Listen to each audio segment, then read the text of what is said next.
Hello दोस्तों, स्वागत है आज की मेरी इस वीडियो में। आज मैं लेकर आ गया हूं आपके लिए वार्षिक परीक्षा 2023 कक्षा 11 रसायन विज्ञान का पेपर। और इसमें मैं पूरा पेपर दिखाने वाला हूं और सभी मोस्ट इम्पोर्टेंट जो क्वेश्चन हैं उनको मैं हल कराने वाला हूं। और जितने भी क्वेश्चन हैं बहुत ही ज़रूरी हैं आपके एनुअल एग्ज़ाम के लिए। इनको बहुत ही ज़्यादा ढूंढने के बाद मैं ये पाया हूँ कि इतने क्वेश्चन हैं, उन सभी को आपको हल कराया जाए जिससे कि आपके भी एनुअल एग्ज़ाम में कुछ सहायता हो सके कि कौन कौन से क्वेश्चन आपको आ सकते हैं। तो यहाँ पर वीडियो को शुरू करने से पहले अगर आप चैनल पे नए हैं तो चैनल को सब्सक्राइब कर लीजिए और वीडियो को भी लाइक कर दीजिए और अपने दोस्तों में भी शेयर कर दीजिए क्योंकि उनका भी कुछ फ़ायदा हो जाए इस वीडियो को देख करके। यहाँ पर आप देखेंगे सबसे पहला क्वेश्चन शुरू होता है, न्यूनतम पीएच मान का जलीय विलयन है। तो न्यूनतम पीएच मान यानी सबसे कम जो पीएच मान का जलीय विलयन है वो कौन सा है, इसमें बताना है आपको। यहाँ पर ऑप्शन दिए गए हैं potassium nitrate, caustic soda, sodium cyanide और फेरिक क्लोराइड। तो इसमें आपको बताना है कौन जो है पीएच मान, न्यूनतम पीएच मान का ये आपका जलीय विलयन है। तो न्यूनतम पीएच मान आप सबसे पहले जानते होंगे कि खट्टे पदार्थ जो होते हैं उनका पीएच मान कम होता है और क्षारीय पदार्थों का पीएच मान अधिक होता है। तो इनमें जो क्षारीय पदार्थ हैं सबसे पहले उनका तो पीएच मान अधिक होगा और जो अम्लीय पदार्थ हैं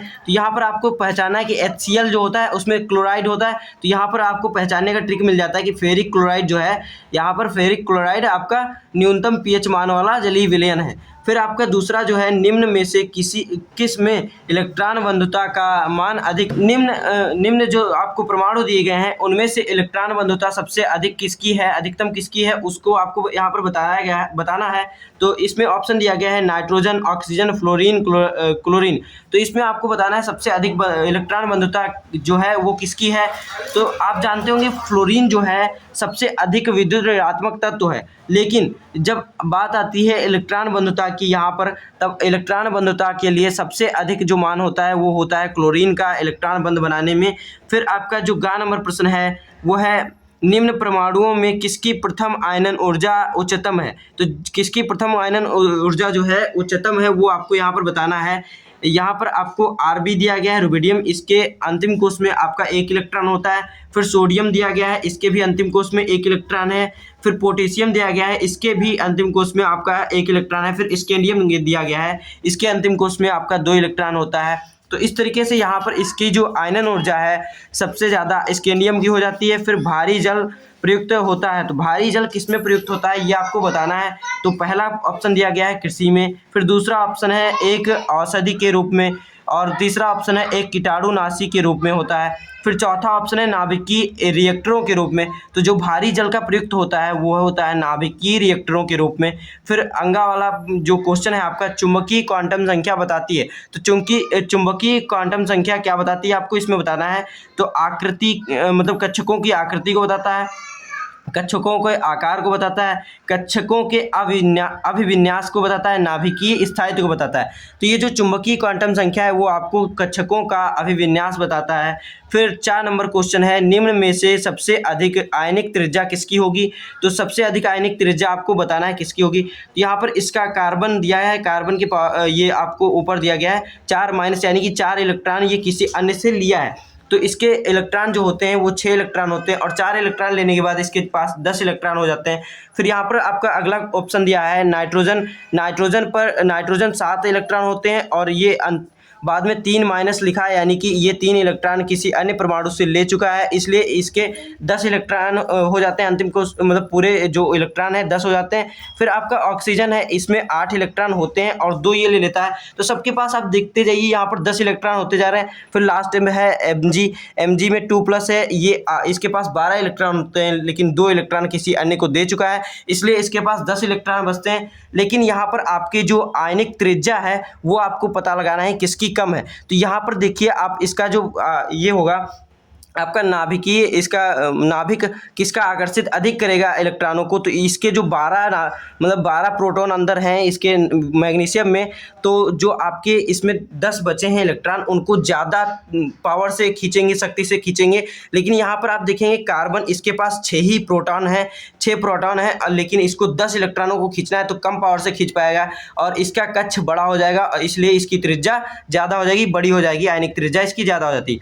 फिर H2SO8 में S की ऑक्सीकरण संख्या बतानी है। तो H2OS2 और O8 में S की ऑक्सीकरण संख्या क्या है, यहाँ पर आपको बताना है। तो इसका मैं सॉल्यूशन करके अभी दिखा रहा हूँ। इसका जो सॉल्यूशन है यहाँ पर आप देखेंगे तो ये जो H2 है, H2 है ना हाइड्रोजन, और हाइड्रोजन की संयोजकता कितनी होती है, 1 होती है। और 2 हाइड्रोजन होने के लिए इसके लिए 2 गुणे 1 कर देते हैं। प्लस में S2 जो है इसके लिए S की ऑक्सीकरण संख्या निकालनी है तो S को हम x मान लेते हैं, और 2s होने के लिए 2x कर देते हैं। प्लस में जो O8 है इसके O में O की संयोजकता कितनी होती है, -2, और 8 होने के कारण इससे 8 से गुणा कर देते हैं, बराबर में 0। फिर 2 यहाँ पर 2 × 1 2 हो जाएगा, प्लस में 2x ऐसे ही रख देंगे, फिर -2 × 8 -16 हो जाएगा, बराबर में 0। फिर इसी तरीके से 2 और -16 में से अगर जब घटाएंगे 2 को, तब यहाँ पर -14 बचेगा, 2x - 14 बराबर 0। फिर 2x बराबर में इसको 14 को उधर पक्षांतरित कर देंगे तो यहाँ पर 2x बराबर 14 आ जाएगा, और 2 से इसको डिवाइड जब करेंगे 14 को तो यहाँ पर आ जाएगा आपका x बराबर में 7। तो इस तरीके से इसकी जो आपकी ऑक्सीकरण संख्या है, तो यहाँ पर पहला ऑप्शन दिया गया है +4, ये तो गलत हो जाता है, +5 ये भी गलत हो जाता है, तीसरा ऑप्शन +6 ये भी गलत हो जाता है, तो चौथा ऑप्शन जो आपका +7 है ये आपका एकदम राइट आंसर हो जाता है। फिर आपका 12 नंबर प्रश्न दिया गया है, निम्न में से जो CH3 निम्न में ये जो निम्न है इनमें से CH3O CH2H5 का कौन सा IUPAC नाम सही है। तो आप जानते होंगे ये जो O बीच में लगा होता है इसको ऑक्सो, ये एक क्या है आपका क्रियात्मक समूह है, तो ये इसमें इसके लिए जो नाम बनता है वो होता है एल्किल एल्कॉक्सी, मतलब एल्कॉक्सी एल्केन। इसका जो नाम बनता है वो होता है एल्कॉक्सी एल्केन। तो इसके लिए ये नाम हो जाएगा, पहला नाम दिया गया है मेथॉक्सी एथेन, तो ये एल्कॉक्सी एथेन से मैच करता है ना, तो यही वाला इसका आंसर राइट हो जाता है। अब बाकी सब गलत है, मेथिल एथिल ईथर ये भी गलत है, मेथिल एथिल मेथिल ईथर ये भी गलत है, मेथॉक्सी मेथेन ये भी गलत है। अब हम बढ़ेंगे अपने अगले क्वेश्चंस पे, इसका आंसर सही हो जाता है मेथॉक्सी एथेन। तो चलिए आगे को क्वेश्चन हम हल करते हैं। तो यहाँ पर आपको दूसरा प्रश्न दिया गया है, ये आपका लॉन्ग आंसर से स्टार्ट हो चुके हैं, यहाँ पर आपके टिक द करेक्ट जो थे वो खत्म हो चुके हैं। और इस तरीके से यहाँ पर दूसरे का आयनन एंथैल्पी को समझाइए। आयनन एंथैल्पी क्या होती है उसको आपको समझाना है। और यहाँ पर विभव कटा यानी कि आयनन विभव या फिर आयनन विभव भी होता है, आयनन एंथैल्पी को ही आयनन विभव भी कहते हैं, इसीलिए यहाँ पर विभव लिखा था लेकिन उसको मैंने काट दिया, अलग कर दिया है। को समझाइए किसी विलगित यानी आइसोलेटेड यानी कि अन्य सभी चीज़ों से अलग, अलग जब किसी चीज़ को कर देते हैं तो विलगित यानी अलग हो गया, आइसोलेटेड हो गया। गैसीय अवस्था वाले, गैसीय अवस्था होनी चाहिए इसकी, गैसीय अवस्था परमाणु के सबसे शिथिलता, मतलब सबसे जो लूज होते हैं, ढीले होते हैं, शिथिल होते हैं, बंद, लूजली बाउंड, ये लिखा है ना, लूजली बाउंड इलेक्ट्रॉन बॉन्ड होता है, ये बाउंड यहाँ पर हिंदी में लिखा गया है ना। इलेक्ट्रॉन को परमाणु से अलग करने के लिए यानी कि जो लूज बंध हैं, ढीले बंध हैं, उनको इलेक्ट्रॉन को परमाणु से अलग करने के लिए आवश्यक ऊर्जा ही आयनन ऊर्जा या आयनन विभव या फिर आयनन एंथैल्पी कहलाता है। इसके 3 नाम है, आयनन ऊर्जा, आयनन विभव, आयनन एंथैल्पी कहलाती है। इस तरीके से आप समझ लीजिए, अगर कोई परमाणु है उसमें जो लूज बंध आपके इलेक्ट्रॉन हैं, लूज बंधे हुए इलेक्ट्रॉन हैं, उनको आपको जो परमाणु से अलग करने में जो ऊर्जा लगती है उसी को आपको आयनन एंथैल्पी कहना होता है। आयनन एंथैल्पी या फिर आयनन ऊर्जा या फिर आयनन विभव कहते हैं। फिर आपका दूसरा प्रश्न है पाई बंध को उदाहरण देकर समझाइए। तो पाई बंध क्या है उसको आपको उदाहरण देकर समझाना है। तो आप जानते होंगे परमाणविक जो पाई बंध होता है वो एक स्पर्शीय अतिव्यापन से बनता है। तो परमाणविक कक्षक के स्पर्शीय मतलब कि स्पर्शीय अतिव्यापन से निर्मित बंध पाई आबंध कहलाता है। जो आपका पाई बंध है वो स्पर्शी, इस तरीके से देखिए, स्पर्श करके अतिव्यापन जो करता है उससे ये स्पर्शीय अतिव्यापन से ये पाई बंध का निर्माण होता है। इस तरीके से यहाँ पर मैंने उदाहरण देकर समझाया है।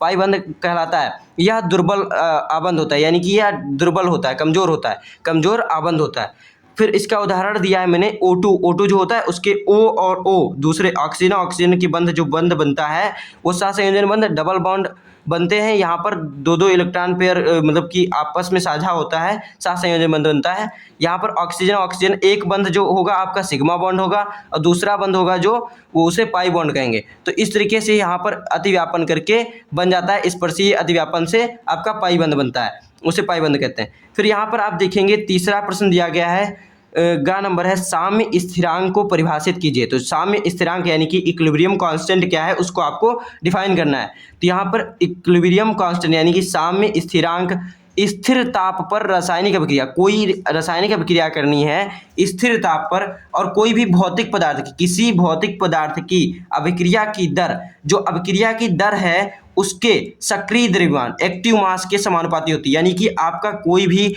एक, पहले तो सबसे पहले आपको स्थिर तापमान लेना है, यानी कि तापमान जो है वो हमेशा परिवर्तित ना हो, एक ताप जो है उसी ताप पर स्थिर रहे। स्थिर ताप रासायनिक अभिक्रिया किसी भी भौतिक पदार्थ की अभिक्रिया की दर उसके सक्रिय द्रव्यमान, यानी कि उसका जो सक्रिय द्रव्यमान है एक्टिव मास कंसंट्रेशन है उसका, जो उसी से के समानुपाती होता है। ये जो आपकी साम्य स्थिरांक है किसके समानुपाती है? तो एक्टिव मास के, किसी भी भौतिक पदार्थ की अभिक्रिया की दर उसके सक्रिय द्रव्यमान के समानुपाती होती है। तो यहाँ पर मैं उदाहरण देकर भी नीचे समझाने वाला हूँ, यहाँ पर आप देखिएगा। फिर आगे दिया गया है इसके, और अभिक्रिया की दर उसके अभिकारक पदार्थों के सक्रिय द्रव्यमान के गुणनफल के समानुपाती होता है। ये जो आपका ये है अभिक्रिया की दर उसके अभिकारक जो है, यानी कि जिनसे आपका प्रोडक्ट बनेगा, जिनसे बनेगा अभिकारक पदार्थों के सक्रिय द्रव्यमान, उनके पदार्थों के सक्रिय द्रव्यमान का गुणनफल के समानुपाती होता है। तो यहीं पर वो समानुपाती लिखा है किसके? एक्टिव मास के, और किसके? उनके गुणनफल के समानुपाती होता है। ये जो आपके एक्टिव मास होंगे, मतलब कि दो कोई भी रिएक्टेंट होंगे यानी कि अभिकारक होंगे, उनके जो आपके एक्टिव मास होगा उसका जो गुणनफल होगा उसके समानुपाती होगा क्या? साम्य स्थिरांक। तो वही माना स्थिर ताप पर एक उत्क्रमणीय समांगी इस अभिक्रिया निम्नलिखित है। तो क्या अभिक्रिया है? ए बी सी डी, आपको ले लेना है अभिकारक और उत्पाद। तो ए बी मान लीजिए अभिकारक थे, सब गैसीय अवस्था में यहाँ पर लिए गए हैं, अभिकारक उत्पाद थे, मतलब ए बी उत्पाद अभिकारक हैं और सी डी जो है उत्पाद हैं।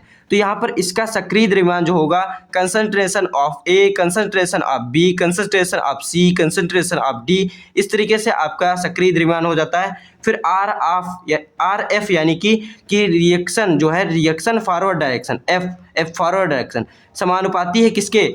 ये आपका कंसंट्रेशन ऑफ ए यानी रिएक्टेंट जो अभिकारक है उसका, और कंसंट्रेशन ऑफ बी, दोनों के गुणनफल के समानुपाती है क्या? साम्य स्थिरांक है। तो इस तरीके से इसको इस तरीके से लिख दिया जाता है। ये जो समानुपाती है इसका चिन्ह हट करके ये कांस्टेंट, ये के एफ में बदल जाता है। इसी को कहते हैं यहाँ के एफ अग्र अभिक्रिया का स्थिरांक है। तो आपको साम्य स्थिरांक जो यहाँ पर है वो ये इसकी परिभाषा हो जाती है। इस तरीके से मैंने उदाहरण दे करके समझा दिया है। तो यहाँ पर अब आपका चौथा प्रश्न दिया गया है, घ नंबर है, और जल की अस्थायी एवं स्थायी कठोरता के क्या कारण हैं ये आपको बताना है। यहाँ पर जल की स्थायी कठोरता क्या है और जल की अस्थायी कठोरता क्या है इसके बारे में बताना है। तो यहाँ पर ये क्वेश्चन जो है आपके बोर्ड एग्जाम, मतलब कि ये जो आपका एनुअल एग्जाम है उसके लिए बहुत ही इंपॉर्टेंट है, और ये शायद मेरे स्कूल में जो है इसके बारे में हिंट भी दिया गया था कि ये आपका जल की अस्थायी और स्थायी कठोरता के बारे में आपके पेपर में कुछ क्वेश्चन पूछे जा सकते हैं। तो इसके लिए मैं ये क्वेश्चन ढूंढ के लाया हूँ, ये इंपॉर्टेंट क्वेश्चन है। वैसे तो सभी क्वेश्चन जो है सभी इंपॉर्टेंट ही मैंने खोज के लाया है। तो यहाँ पर आप देख लीजिए अस्थायी कठोरता क्या है। अस्थायी कठोरता जल में कैल्शियम तथा मैग्नीशियम के हाइड्रोजन कार्बोनेट की उपस्थिति के कारण होता है। किसके कारण होता है? कैल्शियम तथा मैग्नीशियम के हाइड्रोजन कार्बोनेट की उपस्थिति के कारण होता है। कैल्शियम तथा मैग्नीशियम के हाइड्रोजन कार्बोनेट की उपस्थिति के कारण होता है। इसे उबालकर दूर भी किया जा सकता है। यानी कि ये जो आपकी अस्थायी कठोरता है, इसको अगर हम इस अस्थायी कठोरता जो जल की है, उस जल को अगर हम उबाल देते हैं तो उसकी कठोरता जो है वो दूर हो जाती है, यानी कि हट जाती है, खत्म हो जाती है। और स्थायी कठोरता क्या है? स्थायी कठोरता जल में विलेयशील कैल्शियम तथा मैग्नीशियम क्लोराइड तथा सल्फेट के रूप में घुले रहने के कारण होती है। यहाँ पर भी आपका कैल्शियम तथा मैग्नीशियम था, लेकिन उसके आगे आपका हाइड्रोजन कार्बोनेट की उपस्थिति थी। लेकिन यहाँ पर कैल्शियम तथा मैग्नीशियम क्लोराइड तथा सल्फेट के रूप में घुले रहने के कारण होती है। यानी कि अगर कैल्शियम तथा मैग्नीशियम क्लोराइड तथा सल्फेट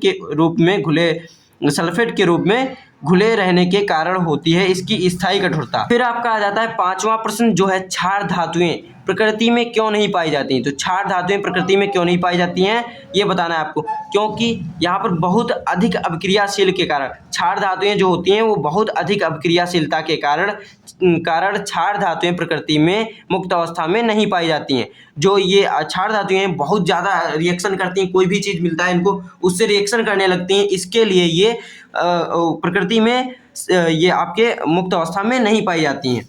और फिर आपका जो तीसरे का नंबर प्रश्न है, यह है मोल की अवधारणा को संक्षिप्त में समझाइए। तो मोल की अवधारणा क्या है, उसको आपको संक्षिप्त छोटे में ही समझाना है, ज़्यादा बड़ा नहीं करना है इसके लिए। तो आपको मोल की अवधारणा क्या है उसको समझाना है। तो मोल की अवधारणा एक मोल पदार्थ की वह मात्रा, यानी एक मोल पदार्थ की वह मात्रा है जिसमें उतने मौलिक गुण अभी जितने होंगे वो बताया जाएगा, उतने मौलिक कण परमाणु हों जिसमें 12 ग्राम कार्बन 12 समस्थानिक, जो कार्बन 12 समस्थानिक है उसके 12 ग्राम में परमाणुओं की संख्या को ही एक मोल कहते हैं या फिर मोल कहते हैं। तो C12 के 12 ग्राम परमाणु के समस्थानिक के कुल मौजूद परमाणुओं की संख्या को मोल कहते हैं। इस तरीके से ये मोल की अवधारणा पर संक्षिप्त आपका ये हो जाता है टिप्पणी। फिर यहाँ पर आप देखेंगे पाउली का अपवर्जन का नियम जो है, पाउली का अपवर्जन नियम वो क्या है, परमाणु में उपस्थित किन्हीं दो इलेक्ट्रॉनों की चारों क्वांटम संख्याएं समान नहीं होती हैं।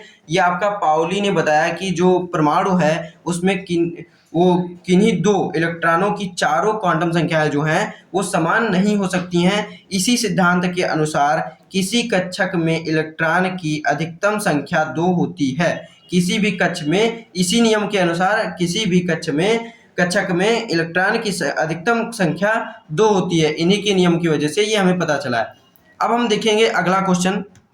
तो अगला आपका क्वेश्चन यहाँ पर दिया गया है, निम्न की ऑक्सीकरण संख्या ज्ञात कीजिए। ये जो आपको दिया गया है Na2SO4 में S की ऑक्सीकरण संख्या ज्ञात करनी है, और यहाँ नीचे दिया गया है CH3OH में C की ऑक्सीकरण संख्या ज्ञात करनी है। तो इसको कैसे ज्ञात करेंगे ऑक्सीकरण संख्या, इसके बारे में मैंने अभी इस एक टिक द करेक्ट में क्वेश्चन सॉल्व कराया था कि Na2 है यानी कि सोडियम 2 है, तो सोडियम के अंतिम को यानी कि सोडियम की संयोजकता कितनी 1 और 2 है, इसलिए 2 × 1, और बाद में सल्फर जो है उसकी जगह पर X मान लेते हैं। फिर O4 है यानी कि O4 है, और जो ऑक्सीजन की संयोजकता है -2, उससे गुणा कर देंगे 4 का तो -8 हो जाएगा, और यहाँ पर 2 आ जाएगा। 2 -8, यहाँ पर 2 में से -8 में से यहाँ पर -8 में से 2 घट जाएगा, तो ये बराबर में आपको इसका क्या हो जाएगा, यहाँ पर बराबर में 0 यहाँ पर रखते चलेंगे, फिर x - 6 बराबर 0, तो 6 को उधर मतलब कि पक्षांतर कर देंगे तो x बराबर क्या आ जाएगा 6। इस तरीके से यहाँ पर जो सल्फर का ऑक्सीकरण संख्या है ये आपका 6 यहाँ पर प्राप्त हो जाता है। फिर दूसरा प्रश्न जो है यहाँ पर दिया गया है CH3OH में C की ऑक्सीकरण संख्या ज्ञात करनी है। तो ऑक्सीकरण C की संख्या क्या होगी, C की जगह पर हम X मान लेंगे, बाकी सबका जो संयोजकता है उसका रख के गुणा करके इस तरीके से ला देंगे। यहाँ पर आप इसको देख लीजिए। फिर अनुनाद किसे कहते हैं ये आपको बताना है। अनुनाद किसे कहते हैं, तो जब किसी अणु के लिए समान या लगभग समान ऊर्जा के 2 या 2 से अधिक लुईस संरचनाएं लिखी जा सकती हैं, तो अनुनाद संकल्पना के अनुसार अणु की वास्तविक संरचना उन सभी संरचनाओं का संकर होता है। तो ये जो आपका है, जब किसी अणु के लिए समान या लगभग समान ऊर्जा की, मतलब कि ऊर्जा उसका समान हो या फिर लगभग समान हो, कोई जरूरी नहीं समान ही हो, तो समान ऊर्जा को 2 या 2 से अधिक लुईस संरचनाएं, अगर उसकी 2 या 2 से अधिक लुईस संरचनाएं हम बना सकते हैं, लिखी जा सकती हैं, तो अनुनाद संकल्पना के अनुसार अनुनाद की संकल्पना जो है उसके अनुसार अणु की वास्तविक संरचना उन सभी संरचनाओं का संकर कहलाता है। उन सभी मतलब की संरचना जो है उनका संकर जो होगा वो कहलाता है, और वो उसका हम चित्र द्वारा उसे प्रदर्शित नहीं कर सकते हैं। तो इस तरीके से आपका अनुनाद किसे कहते हैं ये आपका हो जाता है। फिर अब हम देखेंगे समावयवता। तो समावयवता किसे कहते हैं, तो 2 या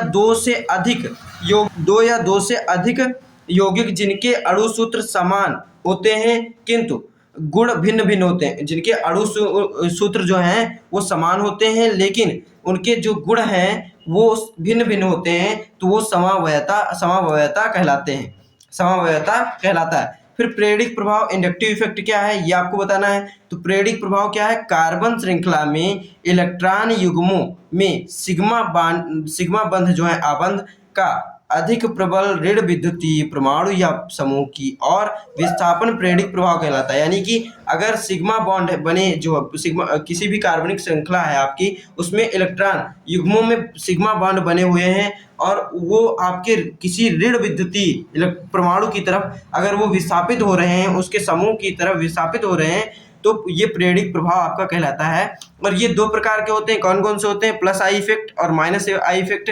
इसके बारे में अब हम देख लेते हैं। यहाँ पर आगे आपको लिखा है कार्बनिक अणु के में इलेक्ट्रॉन युग्मों के विस्थापन का प्रक्रम कार्बन श्रृंखला में कार्बन परमाणुओं की अधिक ऋण विद्युतीय परमाणु या परमाणु समूह से दूरी बढ़ने के साथ साथ क्षीण होता जाता है और अंत में समाप्त हो जाता है। यानी कि जो आपका विस्थापित हो रहा है अधिक इलेक्ट्रोनेगेटिव परमाणु की तरफ, जो सिग्मा बॉन्ड है वो विस्थापित हो रहे हैं, वो कुछ दूरी, मतलब कि दूरी बढ़ने के साथ साथ वो उनका प्रभाव जो है समाप्त होने लगता है और कुछ तीसरे तक में ये लगभग नगण्य हो जाता है तीसरे के बाद में। फिर यहाँ पर आप देखेंगे इस तरीके से ये जो हाइड्रोजन और फ्लोरीन है, यहाँ पर हाइड्रोजन और फ्लोरीन जो बंध बनाते हैं, तब ये जो फ्लोरीन है ये अधिक इलेक्ट्रोनेगेटिव होने के कारण इस पे पार्शियल ऋण विद्युत आवेश आ जाता है और इस पे हाइड्रोजन पे पार्शियल ऋण आपका धन आवेश आ जाता है, पार्शियल धन आवेश आ जाता है। फिर यहाँ पर आप देखेंगे एक चेन है, कार्बनिक श्रृंखला बनी हुई है, यहाँ पर ये एक्स बना है, यानी कि कोई हेलोजन परमाणु है जो अधिक इलेक्ट्रोनेगेटिव है और इसकी तरफ ये जो है इनके सिग्मा बॉन्ड ये हल्का सा पार्शियली इधर को खिसक जाते हैं, विस्थापित हो जाते हैं। तो यहाँ पर पार्शियल धन पॉजिटिव धन आ जाता है, धन चिन्ह, और यहाँ पर पार्शियल धन आ जाता है, यानी उसका प्रभाव कम हो रहा है। फिर पार्शियल धन यहाँ पर प्लस आ जाता है, आपका धन विद्युतीय हो जाता है। तो इस तरीके से यहाँ पर आपका ये बन जाता है और यह इस तरीके से प्रेरक प्रभाव को समझाया जा सकता है। फिर प्रेरक प्रभाव दो प्रकार के होते हैं, जैसे मैंने कहा ना, plus I effect, minus I effect. तो कौन कौन यहाँ पर दिया गया है? माइनस आई इफेक्ट प्रभाव में, माइनस आई प्रभाव में इलेक्ट्रॉन का विस्थापन प्रतिस्थापी समूह की ओर होता है, यानी कि जो प्रतिस्थापी समूह है, जो दूसरा समूह आया है उसकी तरफ होता है माइनस आई इफेक्ट में ये विस्थापन। और प्लस आई, इसके कुछ ये आपके दिए गए हैं, किसका क्रम दिया गया है माइनस आई इफेक्ट का, और यहाँ पर प्लस आई इफेक्ट का, यानी प्लस आई प्रभाव में इलेक्ट्रॉनों का विस्थापन प्रतिस्थापी समूह से दूर होता है और दूर की ओर होता है प्लस आई इफेक्ट में। और इस तरीके से इसका जो क्रम है ये इस तरीके से दिया गया है, आप देख लीजिए। और अब हम आगे देखते हैं। तो यहीं पर ये वीडियो खत्म होता है और इतने ही क्वेश्चन इस वीडियो में मैंने लाया था और ये आप देख लीजिए और वीडियो को लाइक कर दीजिए, चैनल को भी सब्सक्राइब रखिए, आगे के वीडियो भी आने वाले आपको जो है मिल जाए। और इस वीडियो को बनाने के लिए बहुत ही मेहनत करना पड़ा है, इसलिए मेहनत को समझ करके आप इसको लाइक ज़रूर करिएगा और पूरा देखिए, अपने दोस्तों में भी शेयर करिए, जिससे कि आपका तो भला हो ही और उनका भी भला हो जाए। तो मिलते हैं अगले वीडियो में अपने। धन्यवाद।